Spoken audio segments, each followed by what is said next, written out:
cyari gitumye lelaste lebone wayasire mando eshido tayasire grome elebene wayasire mando. Reka nkubwire ngo Yesu Kristo aje kureba ikintu cyari gitumye eleta idomene sire umukomandira. Yesu Kristo aje kureba ikintu cyari gitumye ukomanga, wabumaze iminsi ukomanga ukabona wabuze ugukingurira, ariko noneho uyu munsi data wo mu ijuru aje kureba ikintu cyari gitumye ukomanga. Umuraba uhagazemo nuwuhe?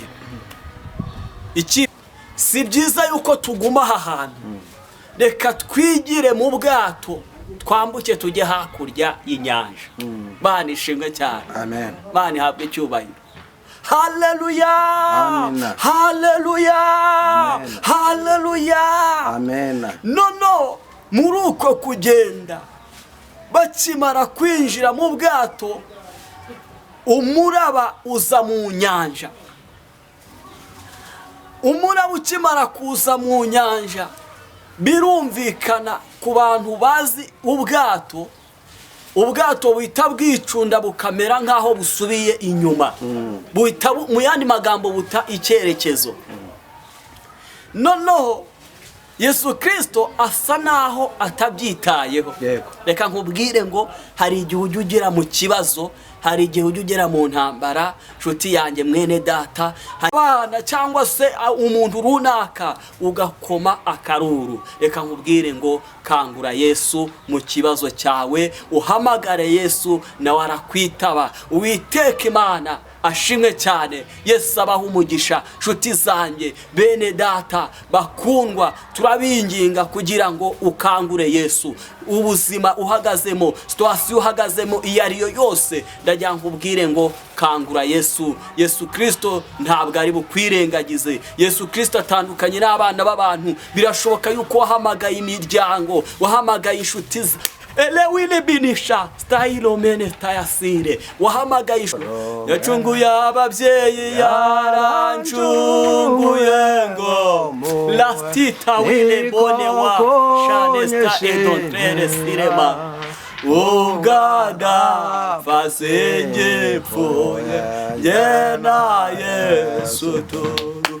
Yacunguye abagabo yarancunguye ngo mbowe niko kunyishimira ubwada fasenge pfoye yena Yesu turu.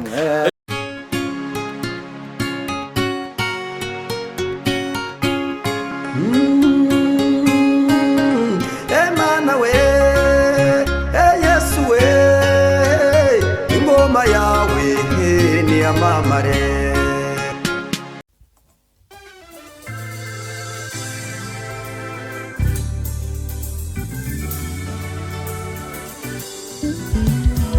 Siribi Studio ni igisubizo cyawe. Bahanzi, baririmbyi, namwe makorari mwifuza gukoresha indirimbo zanyu muri studio, ni mugane Siribi Studio tubakorere neza audio na video. Wifuza gukora live recording cyangwa se live, tugane tubigufashemo. Wowe ufite ubukwe ukaba ukeneye abagufatira amashusho n'amafoto yabyo neza, ntugire impungenge, gana Siribi Studio. Ibiciro byacu ntabwo bikanganye. Dukora mu mujyi wa Musanze ndetse no mu mujyi wa Gisoro muri Uganda. Akarusho kandi ku baririmbyi ushaka gukora indirimbo 3 wongezwa iya 4 ku buntu. Ukeneye ibindi bisobanuro hamagara 0788 978124. Siribi Studio ni igisubizo cyawe. Cyane Kristo ngo tangirana natwe usozanye natwe, izina ryawe rihabwe icyubahiro. Turakoze, amen. Karibu.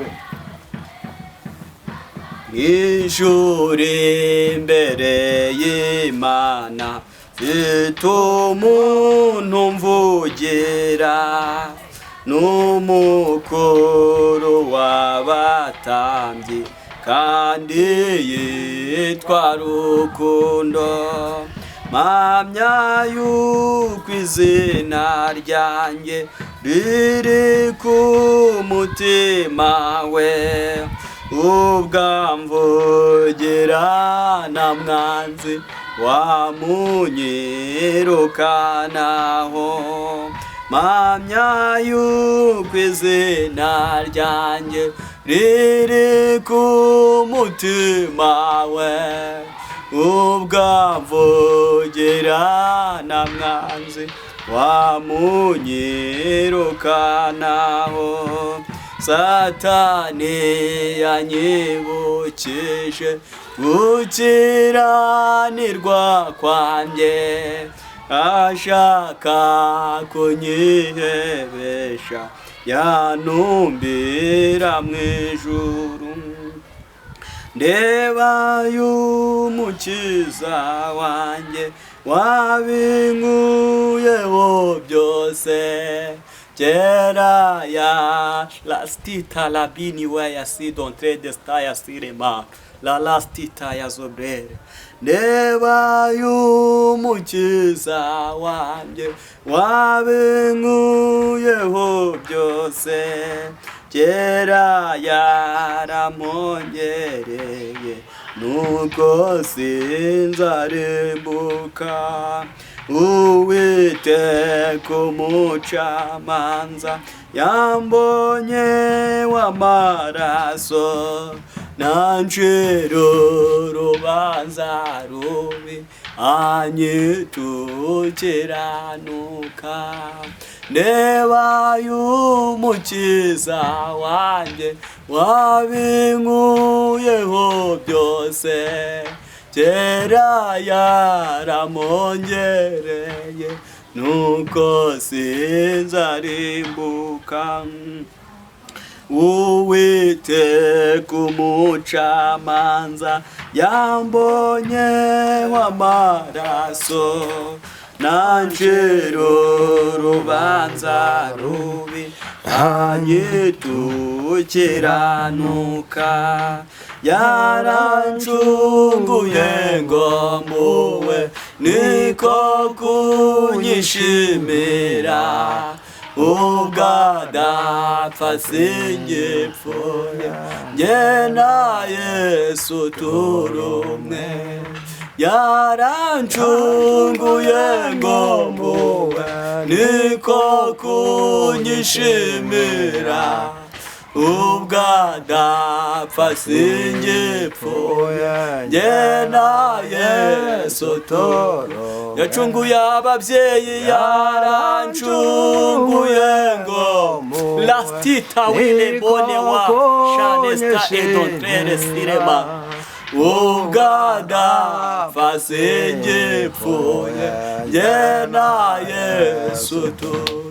Yacunguye abagabo, yarancunguye ngo mpuwe niko kunyishimira, ubwadapfa singipfuye njye na Yesu turumwe. Yacunguye ababyeyi, yarancunguye ngo mpuwe niko kunyishimira, ubwadapfa singipfuye njye na Yesu turumwe. Bana ishimwe cyane. Dushimiye Yesu ufite ubutware n'ubushobozi ndetse na hano mu isi. Imana ishimwe. Muririmbyi yuzuye umwuka aravuga ngo mu ijuru imbere y'Imana mfite umuntu mvugira. Haleluya. Imana ishimwe. Njyewe ubwanjye mu ijuru mfite umuntu mvugira, kandi uwo muntu mvugira ni umukuru w'abatambyi, kandi uwo muntu mvugira ni umukuru w'abatambyi atandukanye n'abana b'abantu. Imana yo mu ijuru ihabwa icyubahiro. Ngo Satani yanyibukije gukiranirwa kwanjye. Reka nkubwire ngo hari igihe Satani ajya kwibutsa gukiranirwa, hari igihe Satani ajya kwereka yuko yagufashe burundu, akakwereka yuko udashobora kumucika. Reka nkubwire inshuti yanjye, mwene data, wowe unyumva uri hirya ndetse na kure, uri mu gihugu cy'u Rwanda cyangwa se uri hanze yacyo, we muntu wese wumva ururimi ndi kukubwira, njya nkubwire ngo mwishura imbere y'Imana mfite umuntu mvugira. Bana ishimwe. Mwishura imbere y'Imana njyewe mfite umuntu mvugira. halala stide newaya shelabi niwe yesire mando. Imana ihabwa icyubahiro. Mwishura imbere y'Imana mfite umuntu umvugira, kandi umuntu umvugira ni umukuru w'abatambyi. Reka nkubwire, umuntu ukuvugira, umuntu umvugira ni umukuru w'abatambyi, kandi umuntu umvugira ni umukuru w'abatambyi. Reka nkubwire inshuti yanjye mwene data, umuntu umvugira ntabwo ashobora kugoreka amateka yanjye. Imana ishimwe cyane. Mu buzima busanzwe bwo mu isi, umuntu ashobora kukuvugira akashyiraho n'ibyo utavuze, akagoreka amateka yawe. Ariko reka nkubwire we nshuti yanjye mwene data, we wumva ijambo ry'Imana, wowe udukurikirana uri hirya no hino muri iki gihugu cy'u Rwanda, hanze yacyo, cyangwa se uri mu gihugu cy'u Rwanda, reka nkubwire ngo mwishura imbere y'Imana ufite umuntu ukuvugira, kandi umuntu ukuvugira ntabwo atandukanye n'abana b'abantu. Umuntu ukuvugira ni Kristo wabambwe ku musaraba akazuka mu bapfuye. Imana ishimwe. Umuntu umvugira ni Kristo, kandi ndagira nkubwire ngo umuntu umvugira nta muntu wamunteranyaho. Haleluya. Lesta elawi domene sta yasirema. Imana ihabwa icyubahiro. Umuntu umvugira ni Kristo. Nta muntu ushobora mu buzima busanzwe, umuntu ashobora kwirukanka akavanga akagera hirya no hino, akazindurwa no kuguteranya n'inshuti yawe. Umuntu umvugira ntabwo ajya yumva amatiku. Umuntu umvugira ntabwo ajya yumva ubujajwa. Abantu bashobora kuguteranya, abantu bashobora gutuma muhondanya imitwe, ariko ndajya nkubwire ngo umuntu umvugira njyewe ni Kristo. Nta muntu ushobora kumunteranyaho, mufitiye icyizere. Ndajya nkubwire nshuti yanjye mwene data, wowe uri kunyumva, uri muri iki gihugu cy'u Rwanda cyangwa se uri hanze yacyo, ndajya nkubwire ngo nawe ufite umuntu ukuvugira. Ni Kristo wabambwe ku musaraba akazuka mu bapfuye agacungura itorero. Imana ishimwe. Uwo muntu ukuvugira nta muntu ushobora kumuguteranyaho. Birashoboka ko abantu bagoreka amateka yawe, abantu bakavuga ukuri k'ubuzima bwawe, bagashyiraho butumwa na ngenda. Ibyo bita butumwa na ngenda ni kwa kuntu umuntu avuga nawe wavuze ariko akongeraho ibindi utavuze. Aho ngaho niho byo yita butumwa na ngenda.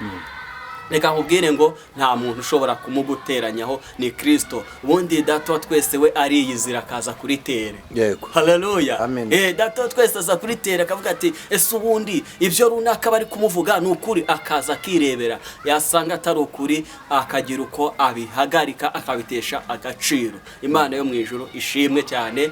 Ndabinginze mbifurije kugira ngo namwe mutunge uwo muntu ukwiye kubavugira, kandi uwo muntu ukwiye kubavugira ni Kristo wabambwe ku musaraba igorogota akazuka mu bapfuye. Imana ishimwe. Amen. Reka tuganire ku ijambo ry'Imana, nshuti zacu bene data. Ijambo ry'Imana tugiye kuganiraho turarisanga hano, ubutumwa bwiza uko bwanditswe na Luka. Ubutumwa bwiza uko bwanditswe na Luka igice cya 8, turasoma umurongo waho wa 22, dusome n'uwa 23. Data wo mu ijuru abaha umugisha. Umutwe w'amagambo uravuga ngo Yesu aturisha inyanja. Imana ishimwe. Yesu aturisha inyanja. Titre y'amagambo ni kwivuga. Umurongo wa 22 haravuga ngo nuko muri iyo minsi umwe yikira mu bwato n'abigishwa be, arababwira ati twambuke tujye hakurya y'inyanja. Baratsuka. 23 aravuga ngo bakigenda arasinzira mu nyanja, hamanuka umuyaga w'ishuheri, ubwato bwenda kurengerwa n'amazi, bajya hakurya. Imana ishimwe cyane. Amen. Inshuti zacu bene data, turabakunda. Niyo mpamvu Uwiteka abaduhaye ubutumwa bwiza kugira ngo tubaganirizeho ku ijambo ry'Imana. Data wo mu ijuru abahereza umugisha. Tugiye kuganira ku ijambo ry'Imana rivuga inzira y'umusaraba Yesu Kristo yagendanyemo n'abigishwa biwe. Nawe hari inzira urimo uranyuramo, hari ubuzima uhagazemo, ariko ubwo buzima wibazaga ukabona nta gisubizo bufite, ukabona nta foromire bufite. Ariko nakankubwire ngo haracyariho ibyiringiro kuko Kristo aracyari muzima. Uru rugendo Yesu yakoze n'abigishwa be, muri uko gukorana urugendo n'abigishwa biwe, baragenda. Bamaze kugenda urwo rugendo, ntabwo bagendaga n'amaguru. Urwo rugendo barimo bagenda ntabwo bagendaga n'imodoka, ntabwo bagendaga n'indege. La last with the minesha edontaya sireman. Imana ishimwe cyane. Amen. Noneho muri urwo rugendo ari kumwe n'abigishwa be, Yesu Kristo arangije arababwira ati ariko si byiza yuko tuguma aha hantu, reka twigire mu bwato twambuke tujye hakurya y'inyanja. Imana ishimwe cyane. Amen. Imana ihabwe icyubahiro. Haleluya. Amen. Haleluya. Amen. Haleluya. Amen. Nono muri uko kugenda, bakimara kwinjira mu bwato, umuraba uza mu nyanja. Umuraba ukimara kuza mu nyanja, birumvikana ku bantu bazi ubwato, ubwato buhita bwicunda bukamera nk'aho busubiye inyuma.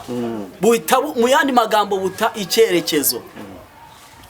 Noneho Yesu Kristo asa naho atabyitayeho. Reka nkubwire ngo hari igihe ujya ugera mu kibazo, hari igihe ujya ugera mu ntambara, nshuti yanjye mwene data, hari ubugiye butandukanye ukabona yuko Yesu Kristo yasinziriye. Ariko ndagira nkubwire ngo ijambo nkuzaniye riravuga ngo kangura Yesu mu kibazo cyawe. Kangura Yesu mu kibazo cyawe. Wa mubyeyi we, wa mugabo we, wa mukobwa we, wa musore we, elardonte destaye zobrere mando. Uwiteka arambwiye ngo ninkubwire ngo kangura Yesu mu kibazo cyawe. Ikibazo urimo uranyuramo, lele bitala binistitala widestaya. Ikibazo urimo uranyuramo urakizi, intambara urimo uranyuramo urazizi, ariko reka nkubwire ngo wireba imbaraga z'ikibazo uhagazemo, wireba uburemere bw'ikigeragezo winjiyemo, ahubwo ndagira nkubwire ngo kangura Yesu. Kangura Yesu, ukomange kuri Yesu. Yesu Kristo nawe ntabwo ari bukwirengagiza. Noneho ngo Yesu Kristo muri uko kuba muri ubwo bwato asinziriye, noneho ngo babigishwa babonye umuraba uje, babonye ibigeragezo bibaye byinshi. Nawe hari igihe ujya n'ibigeragezo bibaye byinshi, hari igihe ujya n'ubukene buje, urerebolestitaya zobrere, ugakubita akaruru ku munwa. Ariko reka nkubwire, hari igihe ujya ubona inzara yateye, hari igihe ujya ubona warwaje abana cyangwa se umuntu runaka, ugakoma akaruru. Reka nkubwire ngo kangura Yesu mu kibazo cyawe, uhamagare Yesu nawe arakwitaba. Uwiteka Imana ashimwe cyane. Yesu abaho umugisha. Nshuti zanjye, bene data bakundwa, turabinginga kugira ngo ukangure Yesu. Ubuzima uhagazemo, situasiyo uhagazemo iyo ariyo yose, ndagira nkubwire ngo kangura Yesu. Yesu Kristo ntabwo ari bukwirengagize. Yesu Kristo atandukanye n'abana b'abantu. Birashoboka yuko wahamagaye imiryango, wahamagaye inshuti elewile binisha stayilo mene tayasire, wahamagaye inshuti zawe, wahamagara abavandimwe, ariko eledontre de staya kubera ikibazo urimo, kubera ikigeragezo uhagazemo, banze kukwitaba, banze kukumva. Niyo bahamagaye, bamwe bareba kuri telefone, bamara kureba kuri telefone bakavuga ati dore wa munyabibazo araduhamagaye, ubusa ashaka kutubwira iki? Kangura Yesu. lasititalabini wa yasirema. Ibigeragezo byose uri kunyuramo, ndagira nkubwire ngo nukangure Yesu Kristo, niwe wenyine ubasha gukemura ibibazo, ni wenyine ujya ubasha gutabara umuntu wari urushye. Ngabigishwa ba Yesu ngo babonye umuraba uteye mu nyanja, Yesu Kristo ndagira nkubwire ngo yari ameze nk'utabyitayeho. Reka nkubwire, wasenze ubutayu, wasenze ubuvumo, wasenze amasengesho yo mu mazi, ubona nta mpinduka igaragara ku buzima bwawe. Ariko ndagira nkubwire ngo uyu munsi wa none akira igitangaza cy'Uwiteka. Uyu munsi wa none ahantu hose uherereye akira igitangaza cy'Uwiteka. Uwiteka ari kukubwira ngo akira igitangaza cyiwe. Mana ishimwe cyane. None ngo bano bigishwa ngo barakomanga, bamaze gukomanga Yesu Kristo arangije arakanguka. Reka nkubwire ngo Yesu Kristo aje kureba icyari gitumye lelaste lebone wa yasire mando eshido tayasire grome elebene wa yasire mando. Reka nkubwire ngo Yesu Kristo aje kureba ikintu cyari gitumye eleta idomene sire umukomandira. Yesu Kristo aje kureba ikintu cyari gitumye ukomanga, wabumaze iminsi ukomanga ukabona wabuze ugukingurira, ariko noneho uyu munsi Data wo mu ijuru aje kureba ikintu cyari gitumye ukomanga. Umuraba uhagazemo ni uwuhe? Icyifuzo ufite ni ikihe? Birashoboka yuko waba uhagaze mu muraba wo kwangwa n'imiryango, birashoboka yuko waba uhagaze mu muraba wo kwangwa n'umugabo washatse cyangwa se umugore washatse, birashoboka yuko umuraba, bene data nshuti zanjye, umuraba ni mubi. Uwiteka kurinde umuraba, nshuti zanjye bene data. Uwiteka nakurinde umuraba ahantu hose uhagaze. Umuraba ntabwo ari mwiza, umuraba utuma intekerezo zawe zihinduka. Umuraba lestitarabinistire grome utuma iyo umuntu ahagaze mu muraba nta byishimo agira. Iyo umuntu ahagaze mu muraba ahorana amarira. Helelewe destaya, iyo umuntu ari mu muraba helelestire grome nta munezero ajya agira mu mutima wiwe. Uwo ni umuraba uhagazemo. Hari umuraba uhagazemo w'inzara, hari umuraba uhagazemo w'ubugumba, hari umuraba uhagazemo waratawe. Wa mubyeyi we, umugabo yaragutaye, uwo ni umuraba. Wa mugabo we, umugore yaragutaye, uwo ni umuraba. Nshuti zanjye, ubukene nabwo ni umuraba uhagazemo. Haliwe destaya zomne sire grome. Kangura Yesu kugira ngo Yesu Kristo azabane nawe. Imana yo mu ijuru ibahereza umugisha. Imana yambwiye ngo hari abantu bari bafite ibyifuzo byinshi bigiye bitandukanye, niyo mpamvu ngiye gufata aka kanya kugira ngo mbasengere. Nabonaga ingo nyinshi zigenda zisenyuka. Ijwi ry'Uwiteka rirambwira ngo senga kandi usengere ingo, kandi usengere umuntu wese, yaba ari umusore cyangwa se umukobwa ugiye kurushinga, kuko nabonaga Satani azamura umwuka mubi w'uko ingo zigomba kugenda zisenyuka zitaramara kangahe. Birashoboka yuko uwo muraba ruhagazemo ufatanye natwe gusenga. Nawe wumvaga urugo rwawe rwari rukomeye, ukomeze uhamagare Yesu Kristo, uhamagare Uwiteka kugira ngo azagufashe akomeze urugo rwawe. Nawe urugo rwawe nawe wateganya kurwubaka, usenge Uwiteka kugira ngo arukomereshe imbaraga ziwe. Imana yo mu ijuru ibaha umugisha. Amen. Reka tubahereze nomero zacu za telefone. Ni 07 2 50 70 4 5 4. Iyo ngiye iri kuri WhatsApp. Reka ngubaheze n'indi ya MTN ukeneye kumpamagara nabyo birashoboka. Ni 07 9 10 111 76. Mushobora no kuyunkurikirana kuri channel yitwa Abefeso TV. Imana ibaha umugisha. Urakoze cyane data, twese akugirire neza. Shalom. Shalom.